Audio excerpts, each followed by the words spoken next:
जय हिंद। तो दोस्तों, आज के इस वीडियो में हम लोग एलएलबी के एंट्रेंस एग्ज़ाम से संबंधित कुछ बहुत ही इम्पोर्टेंट क्वेश्चंस को देखेंगे, जो कि आपके एंट्रेंस एग्ज़ाम की दृष्टि से बहुत ही ज़्यादा इम्पोर्टेंट हैं।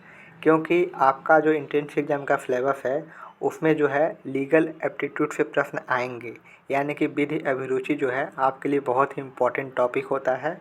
तो आज के इस वीडियो में हम लोग मुस्लिम विधि से इम्पोर्टेंट प्रश्नों को देखेंगे और अगली वीडियो में हम लोग हिंदू विधि से इम्पोर्टेंट प्रश्नों को भी देखेंगे। तो चलिए वीडियो को स्टार्ट करते हैं। और आज का सबसे पहला प्रश्न है, मुसलमानों की व्यक्तिगत विधि को लागू करने की सुरक्षा प्रदान की गई। आपको बताना है कि मुसलमानों की व्यक्तिगत विधि को लागू करने की सुरक्षा किस चार्टर में जो है सुरक्षा प्रदान की गई है। तो ऑप्शन नंबर ए हो जाएगा, सही हो जाएगा, क्योंकि 1753 के चार्टर में ही मुसलमानों के व्यक्तिगत विधि को लागू करने की सुरक्षा प्रदान की गई है। तो ऑप्शन नंबर ए जो है करेक्ट आंसर हो जाएगा।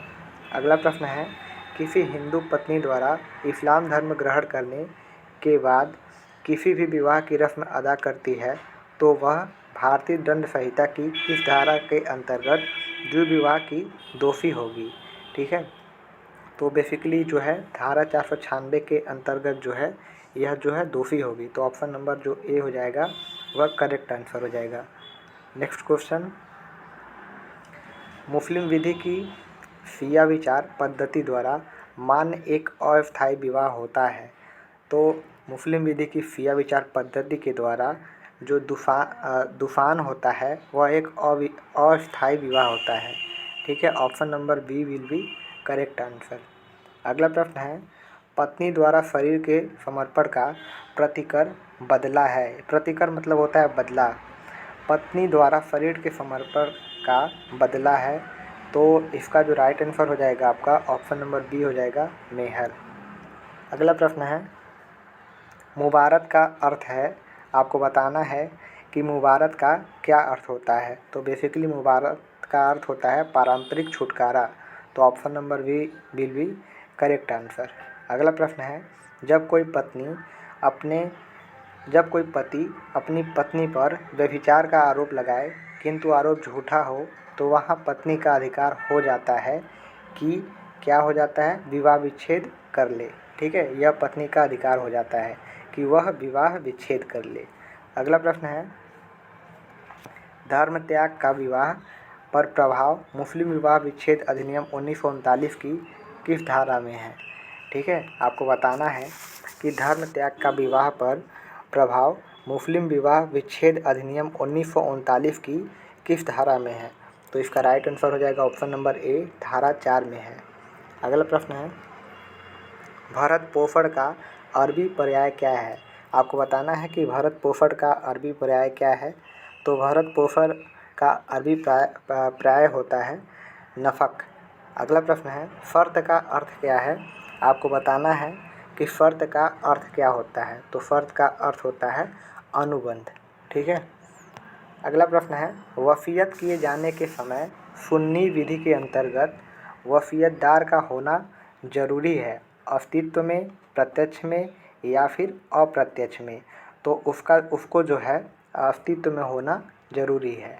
अगला प्रश्न है, शिया विधि के अंतर्गत वसीयतकर्ता के मरने से पहले उसको होना चाहिए। तो शिया विधि के अंतर्गत वसीयतकर्ता के मरने से पहले जो है उसको बेसिकली अस्तित्व में होना चाहिए। ठीक है, तो इसका भी option number A will be correct answer. आगे बढ़ते हैं। अगला प्रश्न है, अग्रक्रय का दूसरा नाम क्या है। आपको बताना है कि अग्रक्रय का दूसरा नाम क्या है। तो इसका दूसरा नाम होता है सूफा। अगला प्रश्न है, सर्वप्रथम किसी व्यक्ति की मृत्यु होने पर खुलती है संदाय, दाय, अपरिहार्य या फिर इनमें से कोई नहीं। तो जो है दाय इसका राइट आंसर हो जाएगा। अगला प्रश्न है, किसी व्यक्ति की अपनी संपत्ति संबंधी दूसरे की आशी घोषणा करता है, इकरारनामा, वसीयत, ए और बी दोनों या फिर इनमें से कोई नहीं। तो जो है इसका option number B will be correct answer. अगला प्रश्न है, जब हिबा करने वाले की ओर से वास्तविक या सद्भावनापूर्ण आशय न हो तो हिबा होगा शून्य होगा, शून्य करड़ी होगा, परम शून्य होगा या फिर इनमें से कोई नहीं, तो वह जो हो जाएगा शून्य हो जाएगा।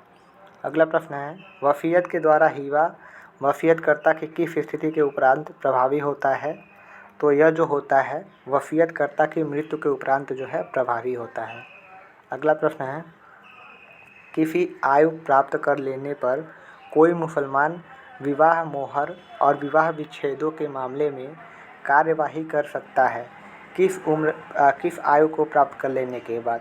तो बेसिकली 15 वर्ष की आयु तक जो है यह प्राप्त कर लेने के बाद कोई भी मुसलमान विवाह मोहर और विवाह विच्छेदों के मामले में कार्यवाही कर सकता है। अगला प्रश्न है, विवाह मोहर और विवाह विच्छेद के संबंध में मुस्लिम विधि पूर्णतः अप्रभावित है। तो यह जो है भारतीय वयस्कता अधिनियम 1875 के प्रावधानों से है। ठीक है। अगला प्रश्न देखते हैं, मुस्लिम विवाह है सारतः एक संविदा, सारतः एक करार, ए और बी दोनों, उपर्युक्त में से कोई नहीं। तो मुस्लिम विवाह जो होता है सारतः एक संविदा होता है। अगला प्रश्न है, मूता का अर्थ है, आपको बताना है कि मूता का क्या अर्थ होता है? तो इसका अर्थ होता है उपभोग या फिर उपयोग। अगला प्रश्न है, शिया विधि के अंतर्गत तलाक हो सकता है केवल लिखित, केवल मौखिक, लिखित और मौखिक दोनों या फिर इनमें से कोई नहीं। तो शिया विधि के जो अंतर्गत तलाक होता है वह केवल मौखिक हो सकता है। तो option B will be correct answer. और सबसे लास्ट प्रश्न आज का है, बच्चे की वह विधिक स्थिति है जो उसकी माता की संपत्ति के उत्तराधिकार और दाय का अवधारण करती है। तो इसका आंसर जानने से पहले मैं आपको बता दूं कि अगर आप लोग इस चैनल पर नए हैं तो चैनल को सब्सक्राइब ज़रूर करें, और अभी तक आपने वीडियो को लाइक नहीं किया है तो वीडियो को भी लाइक ज़रूर करें। तो इसका जो राइट आंसर हो जाएगा ऑप्शन नंबर ए हो जाएगा, मुस्लिम शास्त्रीय विधि। ठीक है। आगे के प्रश्नों को हम लोग अगली वीडियो में देखेंगे। तो इस वीडियो में बस इतना ही, मिलते हैं आपसे अगली वीडियो में। Thank you so much.